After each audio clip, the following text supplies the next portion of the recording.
What's up, fam, and welcome to episode 19. 19. I'll say 18 for last week since I wasn't here. 18. Hey, good job last week. I was listening to the podcast and I got a little emotional. So really good work, and I know you've gotten text. I actually had somebody to tell me that your daughter's so funny. Yeah, I'm funny. there's been so many people that your daughter's the star of the show. Yeah. I don't like it. Are we expressing envy right now? Are you envious of your own daughter? Yes. I'm not. I think she's awesome too. No. I wish she would be on camera more often. After that, I'm not gonna be on camera Why? because I just no. Too much emotions went on. Hey, isn't that funny? The thing we talked about emotions was emotional. Well, here we are. 19 now? Mm-hmm. Wow. Yeah, well, We're almost legal age. 2 away from 21. it's actually 22 is the legal age. Really? Yep, For what? for life. 22. Is it because you're really close to 21 now? No, I think.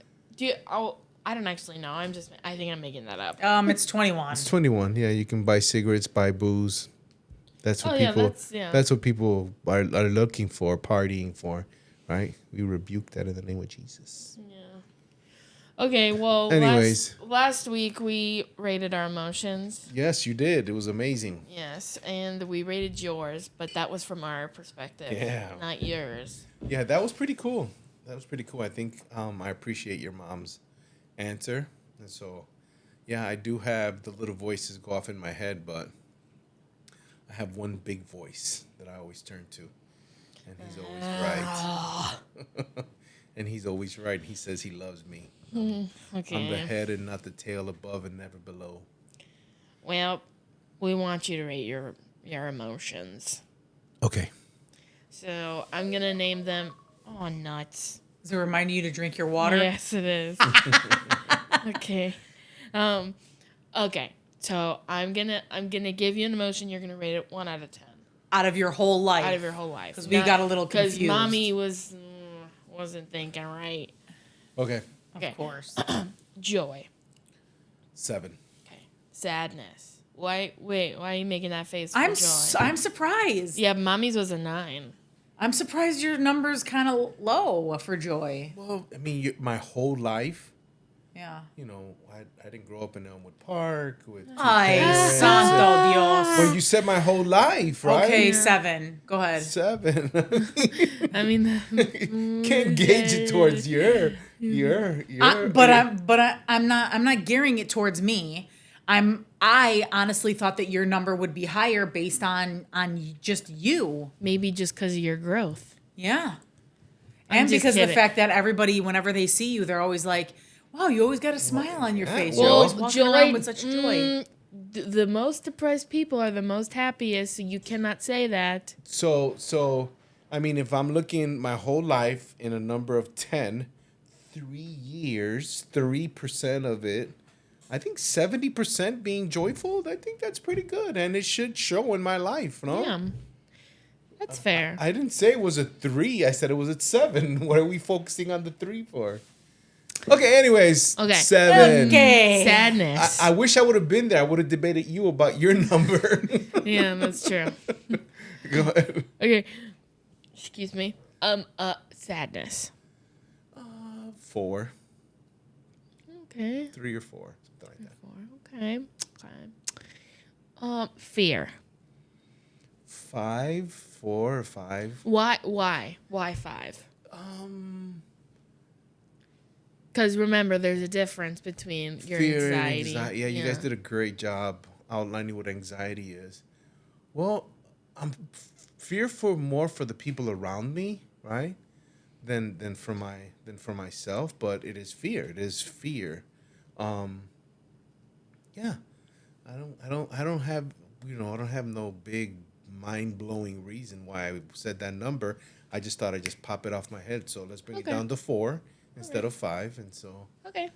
yeah. Okay. Anger. This is the one you guys gave me a 10. So. No, I gave you like an 8 or a 9. Right. I was really surprised by that. Why? Because I think in all the different areas where I could be angry and I don't show it, I think there's more of those than I do show it. Right. I typically get angry for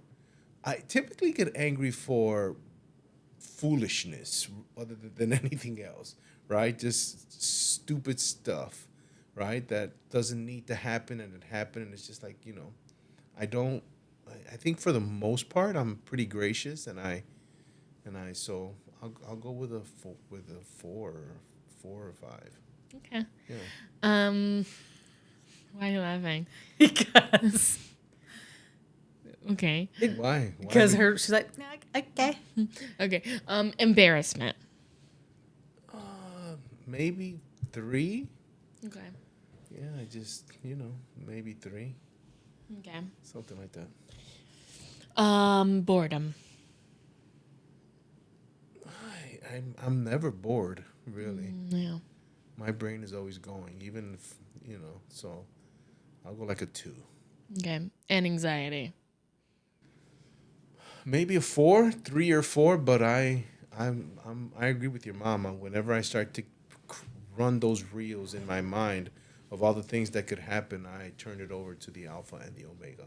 Okay. Yeah. Well, that was all. No more emotions. You That's didn't do all you envy. get. Oh, yes, and envy. I always forget envy. We forgot envy last time. Yeah, so maybe give me your definition of envy. Envy would be like, not. It's like a mix of jealousy and like desires. Oh yeah. So yeah, I'm gonna put envy in a positive way to like a 7 or an 8. Okay.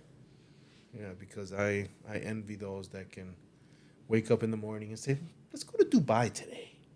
And look get James to fire up the private jet. And let's head out to Dubai. I envy those people. Only so that I can get out there and minister to them in Dubai. Anyway. Okay, well, that was all I got. That's all for the Gianna show. No, she'll be around. Yeah. Yeah.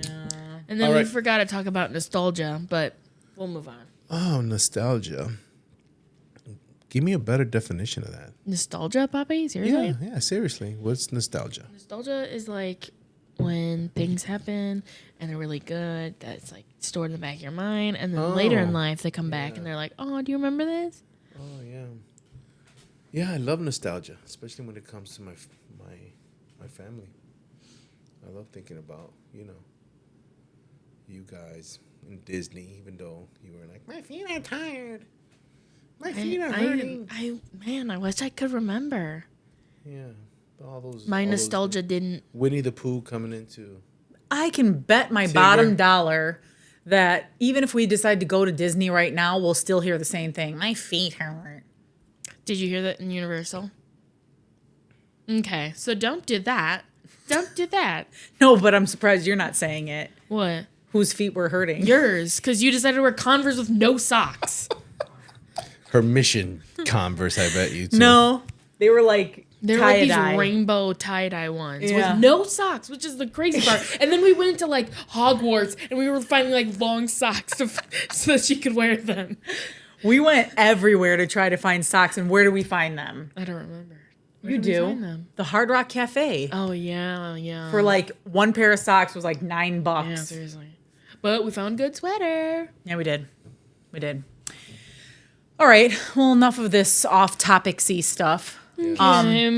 Today we're going to talk about the topic of roommates.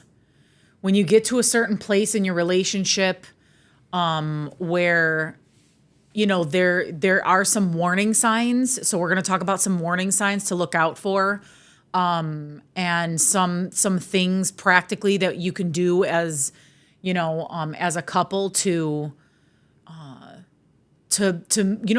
move forward, to move through it, so that you don't remain the same way. Yeah. And so I'm going to read something to kind of jumpstart what we're going to talk about here, and we can take it from there. So, for the last couple of years, my husband and I have fallen into this pit, feeling like roommates.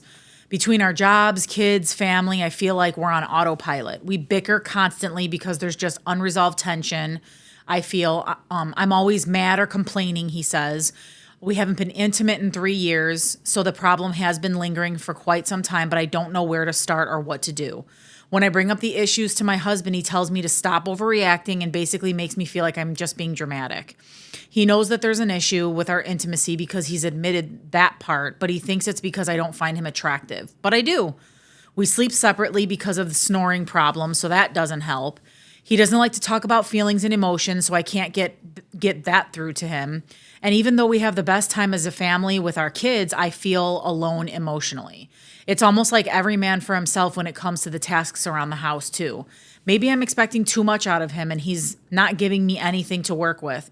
He no longer does anything nice for me unless I ask or without realizing. I've reciprocated that. I do love this man and I love our family, but I just don't know what to do. Yeah. So before you guys start. Yes, you're going to give us an outline. I know exactly what you're going to say. I'm going to say, if Boppy, if you were in this situation, yes, what would you do? And then Mommy, what would you do? Okay. Just one person at a time and go. I'm ladies first. Ladies first. Yeah. Okay, well, some of the things that I think one of the bigger things that I identified, and I get it. I get that the big elephant in the room in this very detailed spiel here is that they have not been intimate in 3 years. So we already have that on the table. We already know that that is a very big problem. And we've talked about that on past podcasts too, on how intimacy is extremely important in a marriage unit. Yeah. But the first thing that I pointed out was the fact that she said that there is like no emotional connection. She was saying things like, I just don't know what to do. I love him, but anytime I get to this point of having conversations with him about something, I'm just being dramatic. So, if there's no, on a female side, if there's no emotional connection, then it's going to be hard for me to be physical too, because you're not fulfilling what I'm needing in that moment. And so, I think in this case, there's issues on both ends because we don't know the full story. We don't know whether or not she's even tried to have conversations with him. We don't know, we don't know that if he's tried to initiate things and she's just, had it because, think about it. One of the things that she said was that he wasn't doing anything around the house. Like there was nothing happening around the house. So now she's feeling the load of those things and, she said, I don't know if it was, he wasn't doing anything. I think it was every man for themselves. No. Yeah, that's what it said. She said when it came to things around the house, it was every man for themselves. It was not, he wasn't doing anything. Yeah, it's almost like every man for himself when it comes to tasks around the house too. Yeah. So everybody's kind of like doing their own thing. Yeah. So I can see how that, can be, a lonely place to be. She says that they're bickering constantly and there's unresolved tension. He tells me to stop overreacting. So there's like a lot going on there. What would you suggest? What would be your one suggestion to her? If you were face to face with her and she was telling you all this, what would you say to her face to face? I mean, honestly, I feel like in this case, because there's already a reaction being that she's made the assumption that he's going to be mad and he's going to complain. I feel like in cases like this, there's some real value to bringing a third party to mediate. Yeah. Okay. Why are you laughing? Well, you are the third party, so what would you suggest? Oh, you mean that's what she asked you. Oh. What would you suggest? What would you say to her? Like you were doing, say, a tune-up Oh my gosh, what a coincidence. You guys actually have a tune-up. So say she was sitting with you at the table and you were talking to her. Maybe it was over the phone. She was telling you all their problems. And you said, what would you say? Well, I think I would first say, let's talk about let's compartmentalize some of these things that are the biggest issues, right? So let's talk about the whys behind some things, like why hasn't there been intimacy within the relationship, first and foremost? Like what's holding you back? Because the connection piece, like feeling connected to your spouse is huge. And if every man is for themselves, like what has gotten us there where we're okay with being, I don't know, a one-man band in our own house. For 3 years, too. For 3 years. 3 years. So let's start talking about what she feels the root of the problem is. Let's list them. He doesn't do anything nice for me, or we got into an argument and he called me out of my name and he didn't apologize for it. Like there could be a slew of things, but I want to find out, there's got to be a root somewhere to make someone behave the way that they do or respond the way that they do. What I would recommend for us, right, if we were ministering, is to what you are awesome at doing, is you hear everything and then, right, the house is burning and you tell them, well, at some point we have to make a line in the sand, leave those things that are behind us and move forward. Right. So I love that you went with the intimacy piece, because being a man and whose love language is physical touch, 3 years would have certainly had me on edge. Everything you said would have been a conversation that was not going to end well. So I'm glad you went there. So I would, in fact, do what you said, what you typically do, right? Put a line in the sand and let's move forward, right? So what are some of the practical things that we recommend to our couples when things like that happens? When you tell them put the line in the sand, what are some of the things that you're good at it. You do it all the time with our couples, sitting right at this table. Well, I mean, I think the situation, it depends. Right. Because oftentimes I'm asking a bunch of questions before we get to the line being drawn in the sand. I'm asking a bunch of questions to find out what the root cause of the problem is. And typically it always is, two things are happening here.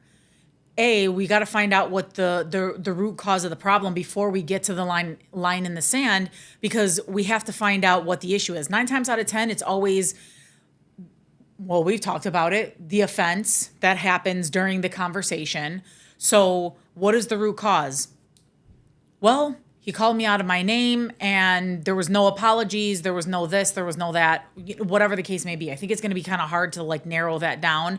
And then on this end, which is the biggest part of the relationship, is who, and I think this is your term, who is being Jesus first? Yeah.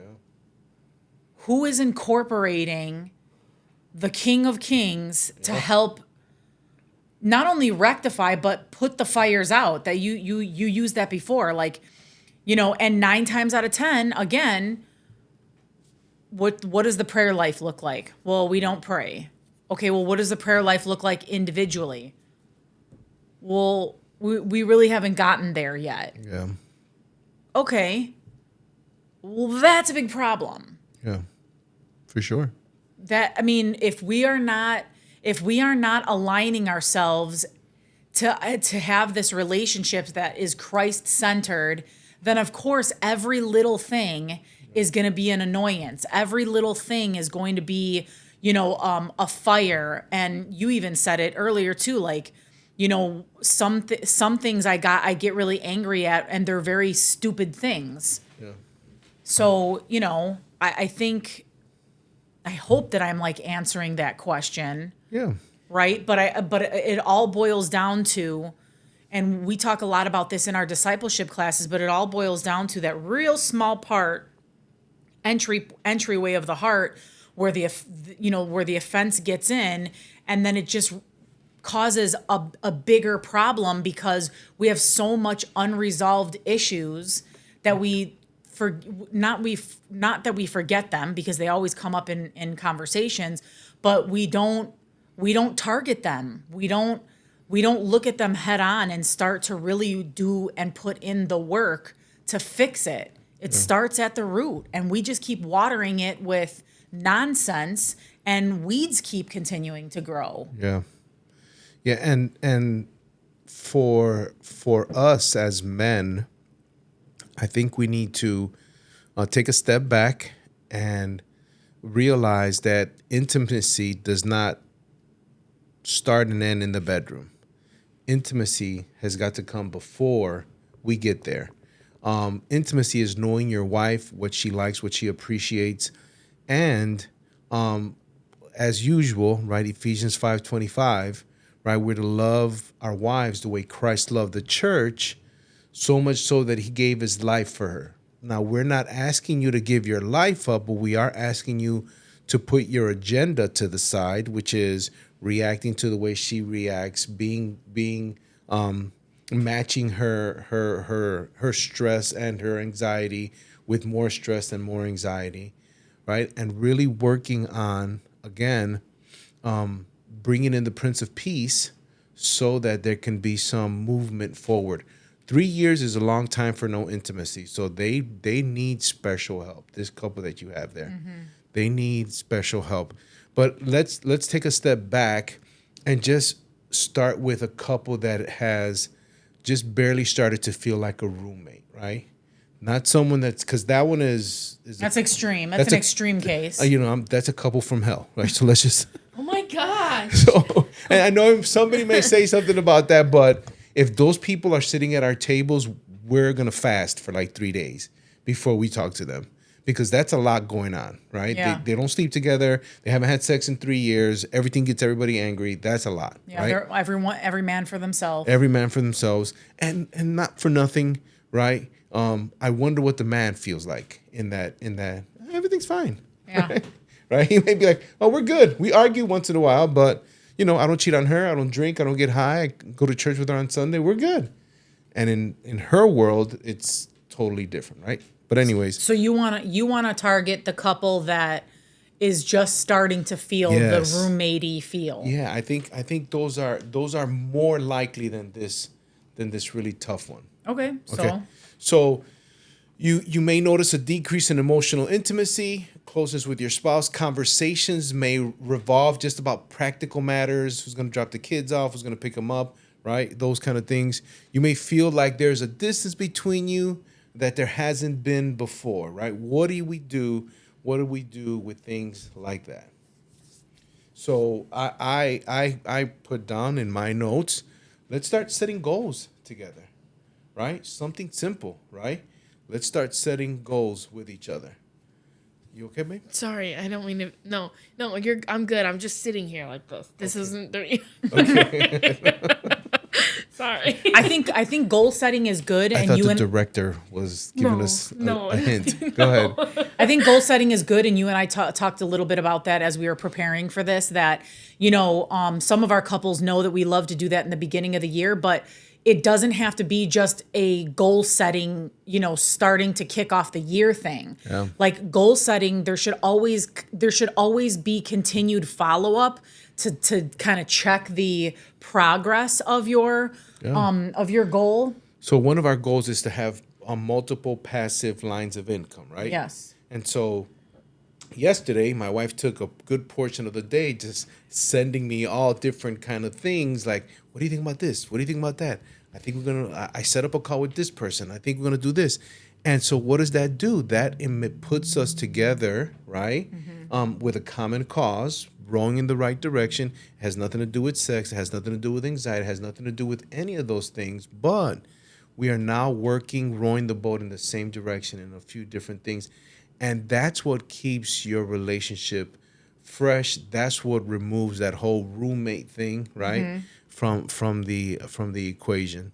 Here's another thing that we've done, and I was looking through my pictures because I had it on our board downstairs, but with the big change, I took a picture of our bucket list. I wonder how many of our people that are watching actually have a bucket list for their marriage, right? Things that they're going to do together, or even things that they would like to accomplish separately, right? Because I like to go to the NBA All-Star game one day, right? But I'm sure my wife would love to come and at least see what that's like, right? So things like that. She wanted to see the Selena Museum. So bless the Lord, we did that, right? Now, I wasn't crazy about it, but she wanted to do it, and we ended up doing it as a family. So I think something, once you start to feel the wedge, right? Or maybe you're a little further along, right? Maybe you are going on a few months without having sexual intimacy. Let's call it what it is, right? We need to figure out what the barrier is, and just like everything else, it takes some communication, right? It takes some communication. Yeah. I think, especially when it comes to goal setting, and the biggest part from what I'm hearing, what you're saying is that you got to find your way back. You got to find your way back in the reconnection piece. Yes. Because so often as we grow as couples, we lose our individuality and we just start to kind of get bored with things. But you have to remind yourselves, what did you like about yourselves as an individual, and what can you do to make it even better as a couple? I'll give an example. I really enjoyed riding motorcycles. Your dad can't really say that he enjoys riding motorcycles, but I really loved in 2021. He was the one that was like, let's go to motorcycle school. I loved that. I failed the test. That he did. But what I really loved about it, though, and I don't think I've expressed this to you, and maybe you can talk about it. What I really loved about going back to school with him is I felt like we were doing something together. For me, it felt like when you haven't ridden a bicycle in a really long time, and then you get on it and you're like, oh, wow. I remember how to do this. I remember how to do this, right. Yeah. And I just remember like getting on the motorcycle and just kind of zipping along, and I would just watch him like, and it was just really funny to watch him like watch me, because I was having a great time, but I was also having like fun watching him enjoying something that I really liked. Did you enjoy it, to Bobby? do. You know what? I did. And I think now I can pass. Okay. I bet you now I can pass. Did you just fail and you're like, nah, I'm good? It would have taken another 3 months to get back into the next class or something like that. And I didn't want to do that, because in Chicago, you only have a short amount of time where you can really ride anyway. Mm-hmm. So here I was going to wait 2-3 months, get back in, I would have passed. I failed because I wasn't working the clutch correctly, and the bike kept turning off. He kept letting go too quick. Yeah, I kept letting go. With the clutch, you have to, this is like it's like, anyway, there's a process. You have to release while you're giving gas at the same time. And then I was in a hurry to get to second gear, because I know with second gear I could just let go of the clutch, and really control it. But it kept turning off. Anyway, but I enjoyed it, and I wouldn't mind inevitably in a few years going back and actually getting it and doing it, because we have, taking a long ride as one of our bucket list things. So it's something that we are still planning on doing down the line. But let's go a little bit more practical. Okay. Because maybe a few weeks back, maybe a month back, you said we need to find a show that we can watch together. Yeah, because he's always watching 2 things. What is your dad watching? The news. SVU in the news. SVU in the news. Well, it's not SVU anymore. It's Law and Order, the God. regular one. Criminal Right. intent. Well, Yeah, because so- you watch all SVU, so you have nothing else to watch. Facts. and then in San San Salvador, he's calling me, and I'm like, "What are you watching?" I'm thinking he's watching like a telenovela or something. No, he's watching. Law and Order SVU, in no, Spanish. it's SVU over there in Spanish. And then his thing was, "I'm watching it to brush up on my Spanish." Anyways, but you were saying so finding a show that we can watch together, and now because we used to watch WWE Yeah, we right did. together. When you were pregnant, we watched every single pregnancy show that you can think of. I sat down with you. Pregnancy show. Yeah, Yeah. when she was pregnant, they give you all kind of like advice. I think it was on the Discovery Channel. There was Yeah. like a show on there about like different women that were pregnant, and anyways. and how they okay. were going to give birth and water and this and that, and a lot of SVU. And a lot of SVU, and then it changed to like American American Idol.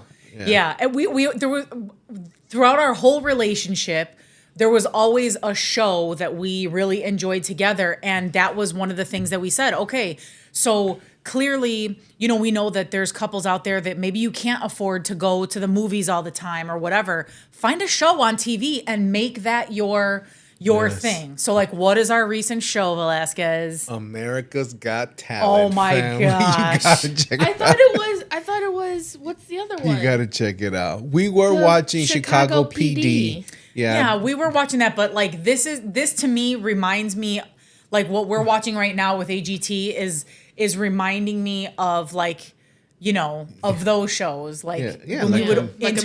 American Idol, Yeah. like that type of. Yeah, and we're Yeah. like, what did you think? How do you feel? Oh, this is so stupid. Why are they even here? Or This is so cool. Yeah, that Weren't was. you guys watching The Masked Singer too? Yes, that too. We like We that. used to do that too. Yeah. So again, you're drifting. Find something To that- bring you to back bring you- together in a to fun bring- way. In a fun way, yeah. And here's the thing. This is a practical thing where it's not something that you necessarily have to talk about anything serious. Like we were Right. literally just sitting on the couch watching. We watched an episode yesterday. Yeah. And like the emotion, the different emotions that we were going through watching this thing, like from annoyance to, Yeah. to wow to boo. Yeah. It was just really fun because it was just him and I just sitting there. So sometimes in order to redirect ourselves, we have to find some practical things, that we can do because, honestly, not everything has to be serious. Yeah. Or big or planned out for as soon as AGT comes on, on our I'm not gonna plug the app that we use, but as soon as it comes up, being fresh, we go in and we watch it because we enjoy it. And it's an hour and a half with commercials. So that's an hour and a half where we get to sit down together and I think I was having I don't know what I was having, maybe yogurt with some fruit or something and just watching and laughing and crying or getting sad. There was a couple really good singers on. Yeah. So there's just a lot of really cool stuff on that show, but that's not the point. The point was that I heard my wife when she said, we need to find a show that we can both sit down and watch. Well, because I realized that our quality time was becoming less and less. Yeah. Because, your daughter asked you earlier, where would you rate yourself on boredom? And you and I said the exact same thing. We both said we're definitely not bored. Our life is very, very busy. Not busy in a bad way, but our life is very busy. So we have to be very intentional about reconnecting and redirecting. Yeah. And so that was one practical way of connecting. of reconnecting. So you sent me something, and I think it's worth reading at least the first part of each, so that our viewers, our podcastees, or whatever they're called, can realize where we're going with, right? Where we're going to with this. When you find that there's a lack of an emotional connection, there's limited quality time together, decrease in physical intimacy, lack of shared goals or interests. There goes one that we kind of talked about. A communication breakdown, which if anybody's been watching, you know that for us, the through line to every issue with marriages is lack of communication. You need to make some time and a safe place to communicate. Then there's times where you feel like strangers. Thank God I haven't felt like that. You know, when I feel like there's a stranger around me is those rare times where either I'm incredibly frustrated and chapped and just feel, and you know, I don't even feel like she's the stranger. I feel like I'm the stranger inside of my body. It's almost like, how can I get this ridiculously stupid, angry, frustrated, you know? So feeling like strangers, think about it for a second. If this is the same wife that you married and you've been together 5, 10, 15, 20 years, is she the stranger or are you the stranger? Right? Right? Because I feel like I know my wife better than anybody else on this planet, right? Every nook and cranny I know and I love. So when I feel, when you start feeling like a stranger, you should be yourself. You should be feeling like a stranger to yourself. If that makes sense. Yeah, that's good. Okay. Wait, pause. What does chapped mean? So, Banana, you ever have for a baby, right? Mm-hmm. For a baby, it's like when their skin, right? When the skin gets wet and then it gets dry, and then the diaper keeps rubbing in the same place. Mm-hmm. Or sometimes, hey, those of us that are bigger down here, thighs, your thighs start thunder thighs. They start chafing. Well, that's chapped. It's the same thing. It's the same. It's the same concept. Sorry, you said it, and I was very confused on what you meant. Yeah. Yes. Okay, continue. So when you get chapped, when you start to feel chappy with each other or whatever, it's another way of saying like irritated. Irritated, Okay, exactly. okay. Yeah, exactly. It's your dad finds very, interesting ways of. I like to increase my vocabulary. Anyway. So it is important for us to address these signs and be proactive. Yeah. That's why when I was talking, I wanted us to talk about what are some of the ways that we can help our people get back in there, right? And so prioritizing quality time together, actively working on strengthening your bonds in whatever way you can. We're super busy. And so in order so that we stay in touch, we have, our calendars, we have electronically been connected, and now we're connected. Also, we have a hard copy here. And so you have to communicate. Here's another thing that we used to be huge advocates of, and I don't think we talk about it enough, is about intentional date nights. Yeah. I remember before we would have people put little hearts, right, on the calendar, and sometimes it was hearts, right? So that it was intimacy, but if where we have to start is dating again, then let's make sure that we are intentional of putting it on the calendar or setting up the calendar invite, following through on it, and then celebrating when it's done, right? Yeah. So that's good. So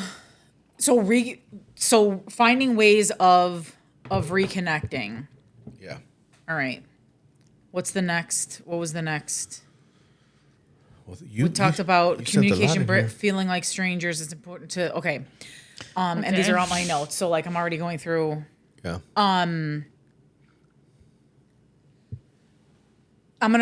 Since you were reading some of those things, I'm going to start reading some of my notes too. Yeah. So we already talked about when things in our life, whether it's spending time with each other or whether it's, physical intimacy, when things start to feel like a chore, red flag. Yeah. And that means that there needs to be some type of interaction. Like, I'm not a big football person. Sorry for those of us that are out there. Sue me. But when there's a flag that's thrown out on the field, doesn't the game stop? Yeah, has to. What? It has to stop. The game has to there's stop. There's a penalty. Right. You got to discuss the penalty. So if things are going that way in your marriage, if you're starting to feel like strangers, if you're spending less and less time with each other, you're sleeping in separate beds, we need to throw that flag in there. Yeah. And we need to pause and we need to start really kind of reevaluating life, because that is not what a fruitful marriage looks like. No. That is not what God intended marriage to look like. And we have so many tools now. So yeah. Let's be honest, right? If you're talking about snoring, I mean, we have those little breathe rights that you can put on. I have a button on my phone. Yeah, we've invested on a sleep number bed, and every once in a while I find my head rest like this. I wake up with a headache, but I guess I stopped snoring, so she's happy. I'm telling you, it's an instant fix. I press the snore button, and it just, and your dad's like, and then it stops. So there's tools, right? Or family, go to the doctor. If your husband is snoring uncontrollably, get that thing checked out. All snores are uncontrollable. It might be. Well, your mom's able to control it. She is? Yeah, by pressing that button. Oh, yeah. It's controlled. Which means how do you control my snoring? It's just I just deal with it. I wish I could have when we were in Universal. It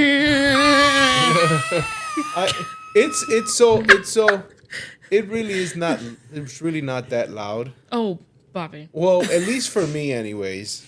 As someone who's never had to sleep in a room with someone snoring, you were loud. Okay. And she also wasn't in her bed, yes. her own bed, so that's always a big deal for us. Nana boo. Nowadays. So I cannot believe you're defending her when she talks about your snoring all the time. Well, okay. I know I snore though, because sometimes I wake myself up like, no, I wasn't snoring. I wasn't even asleep. I was just shutting my eyes for a second. So again, we're going in a big circle about snoring, but that should not be the reason that keeps you out of the marriage bed. Because that'll just become a normal excuse to not get there. And then before you know it, you'll sit down, because I can guarantee you'll sit down as a couple, and the problem is the snoring, but it's causing so many other problems outside of the snoring factor that's keeping you in this place. Yeah. And let me throw something else out here, being right for the men, right? We're isolated. Right? We're isolated. We're sleeping in another bed. It's been months or weeks or days since you had sexual intimacy with your wife. You know, there's so much access nowadays that if you ever were struggled with pornography, you know the worst place for you to be is by yourself in the middle of the night with your phone or with a computer. So, again, another reason why you need to sit down and have conversation about that kind of stuff. So, and again, there's so many things that you can do with putting headsets in your ears, and put some soothing tunes on. There's so many things that we can do, but I think another line item that I had on here is that we take each other for granted. Yeah. That there may not be a pin that you can put on the actual issue when it comes to feeling like roommates, because you haven't talked about it for so long that now we're just walking around and we just take things for granted. And God forbid, something happens to one of you. That's a hard pill to swallow, because now you're regretting all these things that the coulda, shoulda, wouldas, when the reality is you can do that right now. It does not take, it doesn't take, now again, therapy, all that stuff, there's stuff out there. But I'm telling you, even in our tune-up classes, we have had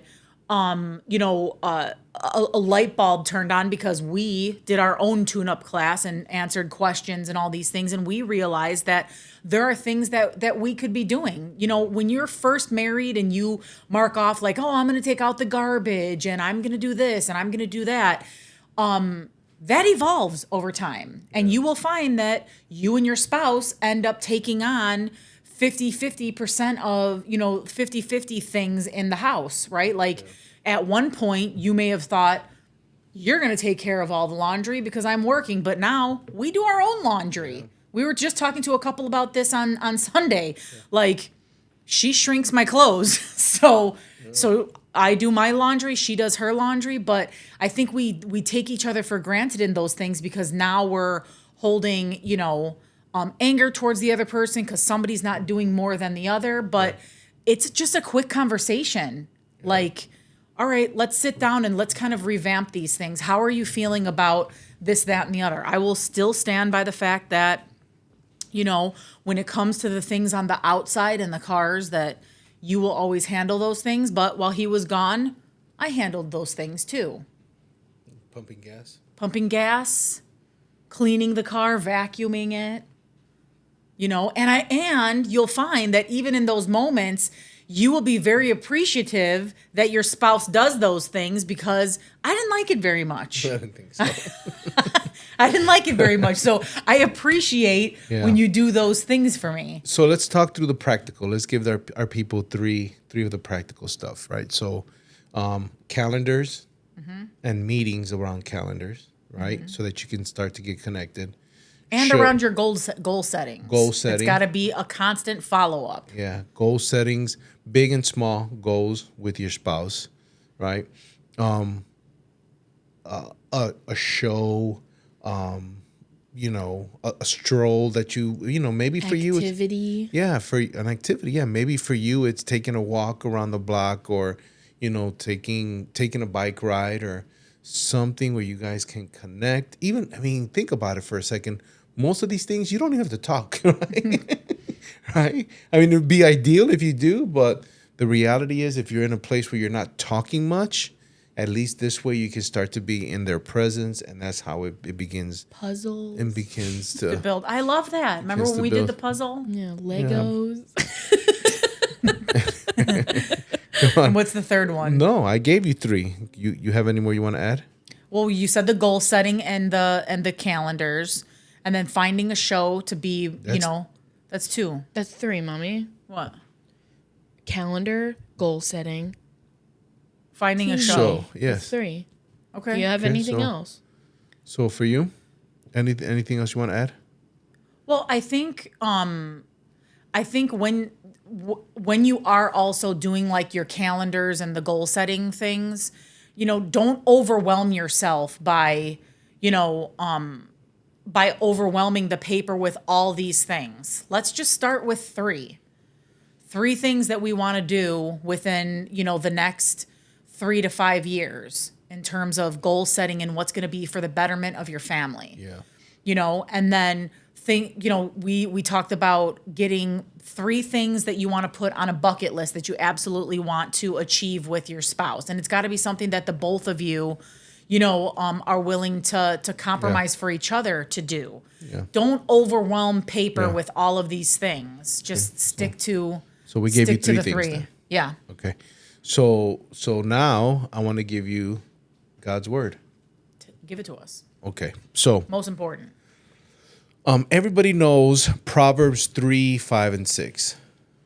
Trust the Lord with all your heart. Lean not on your own understanding. In all your ways submit to Him. Mm-hmm. But this scripture is connected to love and faithfulness. And it starts on Proverbs 3:3. You could read the whole thing because the whole thing is amazing, like God's word usually is. But Proverbs 3:3 says this: let love and faithfulness never leave you. Bind them around your neck. Write them on the tablet of your heart. Love, unconditional, agape, nothing that you can do for me to love you anymore, nothing that you can do for me to love you any less. Love, right? You got me, sold. Faithfulness, I would never do anything to come between this, because I'll never do anything to come between this. Because the moment, if you're married, The moment this is damaged, you now have issues right here. So love and faithfulness, right? Bind it around your neck. And then when you do those things, look at what verse number 4 says. When you bind them around your neck, you love and your faithfulness, then you will win favor with a good name in the sight of God and man. So when you are faithful and you show agape love to your wife, because that's the context we're talking about, you will win favor with God and man. And then it goes on to say, trust in the Lord with all your heart and lean not on your own understanding. So giving up your agenda, in all your ways, submit to him. Listen, man, in all your ways. Yeah. I know for some And ladies, all your ways. In all your ways, submit to him, and he will make your path straight. Now, we can read that and say, okay, I'm going to make a list, right? But then it says, don't be wise in your own eyes. Fear the Lord and shun evil. Now, the fear of the Lord is this: love what God loves, hate what God hates. God loves man, God hates sin, right? Keep it simple. And then it says, this will bring health to your body and nourishment to your bones. So submit to God. Yeah. Submit to God. Let love and faithfulness be your guide in your marriage, and you will find great favor in God and in man. So we hope this was helpful. I can tell you that we were bumping and bruising on the way here, so I know this message needed to get out. We still have slots available for marriage tune-ups. You can leave a comment on the podcast, the comment section, and we'll get back to you. We love you. I'm sorry. We're gonna need to write it down. So can you write it down for me so that I get it right? Because it seems like if I say comments in the comment section, it's wrong. If I say info, Bobby. Go ahead. Go ahead. You can leave a comment. It is possible, but we would prefer for them to go into the description and click on our website so that they can go through that, and then we'll get back to them when they email us through our website. Yeah, and people have been commenting because I think I just responded to somebody that was asking about the tune-up classes. Yeah. Okay. So yes, we pray that this was a blessing. Again, you're getting just a snippet in 50 minutes here, but our tune-up classes will dig deeper into those roots that we were talking about and help you work through and navigate through some of these issues that when the dust settles, you will find that they were no real issues at all. Like you'll find that some of these issues could have been handled well before they got this bad. And so yeah, we look forward to hearing from you. Thank you for joining us today. And it'll be spiritual and practical. Yes. So. Yes, spiritual. And personal. Yes. And real, because that's all we do here, right? Yeah. With all of our transparency. Yeah. We love y'all, fam. Thank you for joining us today, and we will see you next time on episode 20.